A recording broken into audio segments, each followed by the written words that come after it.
Praise the lord. ఈరోజు వాక్యాంశము రోమపత్రిక 10వ అధ్యాయం 12వ వచనం. తనకు ప్రార్థన చేయ వారందరి ఎడల కృప చూపుటకు.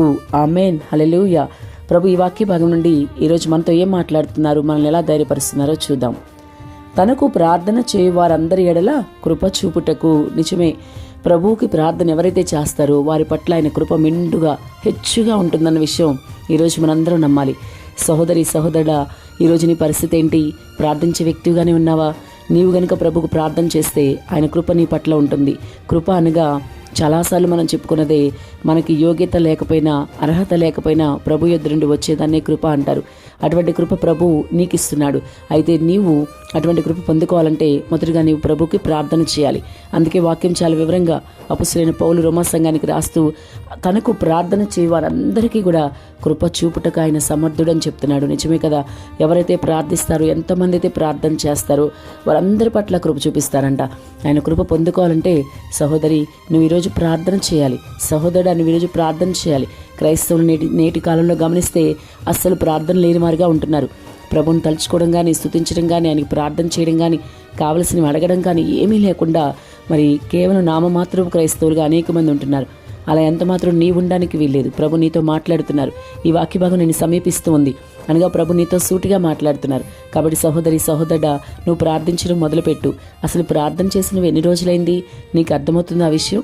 ప్రతిరోజు ప్రార్థన చేయాలి, ఆయనతో సావాసం కలిగి ఉండాలి. ప్రార్థిస్తేనే కదా ప్రభు యొక్క కృప నీకు మెండుగా ఉండేది. కాబట్టి నీవు ఆయనకి ప్రార్థిస్తే ఏం జరుగుతుందో మొదట నువ్వు తెలుసుకుంటే తప్పకుండా ప్రార్థించగలుగుతావు. నీవు కనుక ప్రభువుకు ప్రార్థన చేస్తే ఆయన నీ ప్రార్థన ఖచ్చితంగా వింటాడు. నీ ప్రార్థనకు జవాబిస్తాడు. నీ ప్రతి సమస్యకి పరిష్కారం దొరుకుతుంది. నీవు ఆయన కృపకు పాత్రుడవవుతావు. నీ ప్రార్థనను ఆయన అంగీకరించి నీ విశ్వాసాన్ని బలపరుస్తాడు. నీకు సమీపంగా ఉండి ప్రతి పనిలో నీకు విజయం ఇస్తాడు. ఆమేన్, హల్లెలూయా. ఎన్ని చక్కని మాటలో ప్రభు చెప్పారు కదా. మరి ఇవన్నీ నువ్వు పొందుకోవాలంటే మిత్రమా, నువ్వు ప్రార్థించాలి కదా. మరి ప్రార్థన చేయకుండా నాకు అన్నీ కావాలి ప్రభు నుండి అంటే ఎలా వస్తాయి? ప్రతిరోజు నీకు అన్నిటికీ టైం ఉంటుంది, కానీ ప్రార్థన చేయడానికి సమయం ఉండట్లేదు కదూ. నువ్వు టిఫిన్ చేయడానికి, భోజనం చేయడానికి, ఆఫీస్కి వెళ్ళడానికి, వర్క్ చేసుకోవడానికి అన్నిటికీ సమయం ఉంటుంది నీకు, కానీ ప్రార్థన చేయడానికి సమయం ఉండదు. కాబట్టి ఈ రోజు నుంచి సమయం లేదు నాకు, నేను చాలా బిజీ అనే మాటలు పక్కన పెట్టి ప్రార్థనకి సమయం కేటాయించు, మోకరించు. నీ పరిస్థితి ఏదైనా సరే, నీ కష్టకాలంలోనే కేవలం ప్రార్థన చేయడం కాదు, ప్రతిరోజు కూడా ఆయనతో సావాసంలో ఉండాలి. ప్రతిరోజు కూడా ఆయనతో ఆయన అడగాలి నువ్వు. అన్నిటికన్నా ముఖ్యంగా ఈ లోక విషయాలు కాదు, కానీ ఆయన నీతిని రాజ్యాన్ని మీరు ఎతకండి మత్తయి సువార్తలో ప్రభువే చెప్తున్నారు కదా. కాబట్టి మొదటిగా ఆయన నీతిని రాజ్యాన్ని వెతికే వారంగా ఉండాలి. వింటున్న మిత్రమా, నీవు మొదటిగా పరలోకం అడిగేవాడిగా ఉండాలి. ఆయనతో ఉండాలి, నిత్యము నీతో ఉండాలి. యేసయ్య నీతో సంతోషంగా యుగయుగాలు ఉండే ఆ గుంపులో నేను ఉండాలి. అటువంటి కృపను నాకు దయచేయమని మొదటిగా ప్రార్థన మొదలుపెట్టి ఈ లోకంలో నీకు భౌతికమైన విషయాలు ఏదైనా సరే నువ్వు ప్రభుని అడగొచ్చు. నీ ఆత్మీయ జీవితానికి సంబంధించి ఎక్కువ విషయాలు అడుగు ప్రభుని. ఆత్మీయంగా ఎదగాలని, ఆత్మీయంగా ఇంకా ఎదగాలి, ఫలాలు పొందుకోవాలని, అలాగే ఆత్మతో నింపబడి ఆత్మపూర్ణలే ఆత్మ ఫలాలు పొందుకోవాలని, ఆత్మఫలం ఏదనగా అని గలతీ పత్రికలో ఉంది కదా.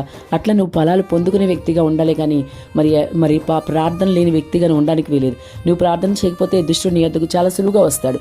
అంతేకాకుండా వాళ్ళు చాలా సులువుగా నీ యొద్దకు వచ్చి నేను ఏదైనా చేయగలడు అని కూడా. ఎందుకంటే మారిన వాళ్ళు కొంతమంది మాంత్రికుల వీడియోలు కూడా ఇటీవల కాలంలో చూడడం జరిగింది. వాళ్ళు చెప్తున్నారు కదా, నేను మారినప్పుడు మాంత్రికుడిగా ఉన్నప్పుడు చాలా సులువుగా క్రైస్తవుల్ని ముట్టుకునేవాడిని, వాళ్ళని ఏదైనా చేయొచ్చు, ఒక గంటైనా కనీసం ప్రార్థన చేయని క్రైస్తవుల్ని నేను ఏదైనా చేసేసేవాడిని అని మారిపోయి ఇప్పుడు క్రీస్తులో ఉన్న వాళ్ళు చెప్తుంటే ఆ సాక్ష్యాలు విన్నప్పుడు నిజంగా ప్రార్థన చేయకపోతే మన పరిస్థితి ఇదేనా? దుష్టుడు చాలా సులువుగా మనం ముట్టుకుంటాడా అన్న భయం ఒక్కొక్కరిలో అన్నమాట. కాబట్టి ప్రార్థన చేయాలి. మిత్రమా, నువ్వు ప్రార్థించు. ప్రార్థన లేకపోతే ఏదైనా జరగవచ్చు. దుష్టుడు నీ దగ్గరికి చాలా సులువుగా వస్తానంటున్నాడు. కాబట్టి ఆయన ప్రార్థన చేయ వాళ్ళందరికీ కూడా ఆయన కృప చూపిస్తానంటున్నాడు. కాబట్టి ప్రభు కృప నువ్వు పొందుకోవాలంటే తప్పకుండా నువ్వు ప్రార్థన చేయాలి. అంతేకాకుండా విశ్వాస సహితమైన ప్రార్థన చేయి. నువ్వు ప్రార్థిస్తున్నప్పుడు ఆయన కృప నిన్ను ఆవరిస్తుంది. ఆయన నీకు కృప చూపేవాడిగా ఉన్నాడు. ప్రార్థించిన విషయం ప్రార్థించిన విధంగానే ప్రార్థిస్తున్నప్పుడే పొందుకున్నాము అన్న భరోసా కలిగి ప్రార్థించు. అప్పుడు నీ ప్రార్థనకి ప్రభు జవాబిస్తాడు. విశ్వాస సహితమైన ప్రార్థనలే కార్యాలు చేయగలుగుతాయి, విజయం చూడగలుగుతుంది. కాబట్టి నువ్వు విశ్వాసంతో ప్రార్థించు. ఏదో చెప్పాం కదా నీ మొక్కుబడిగా ప్రార్థన చేయకుండా విశ్వాసంతో నేను అడిగిన ప్రతి ప్రభు నాకు ఇస్తాడు అన్న విశ్వాసంతో నువ్వు ప్రార్థన చేయి. ఆయన నీ పట్ల కృప చూపించాలంటే ఖచ్చితంగా నీవు విశ్వాస సహితమైన ప్రార్థన చేయగలగాలి. నువ్వు ప్రార్థిస్తున్నప్పుడే ప్రార్థించే అంశం పొందుకున్నాను నమ్మగలగాలి.